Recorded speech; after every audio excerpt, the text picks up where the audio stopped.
স্বপ্নে কুকুর কামড়ে দিয়েছে অথবা কামড়াতে আসছে এরকম স্বপ্ন দেখার মানে আপনার সঙ্গে কেউ বিশ্বাসঘাতকতা করতে চলেছে।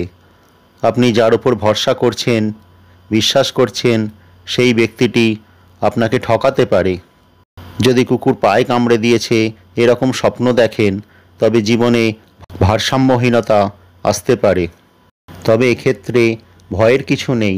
অনেক সময় ভালোবাসা নিয়ে মনের মধ্যে দ্বন্দ্ব তৈরি হলে এরকম স্বপ্ন মনের মধ্যে ভেসে ওঠে। স্বপ্নে সাদা কুকুর দেখার অর্থ হলো আপনার জীবনে শুভ সময় আসতে পারে, বন্ধুর দ্বারা উপকৃত হতে পারেন, পার্টনারশিপ ব্যবসায় লাভবান হতে পারেন, সঙ্গীর ভালোবাসা পেতে পারেন।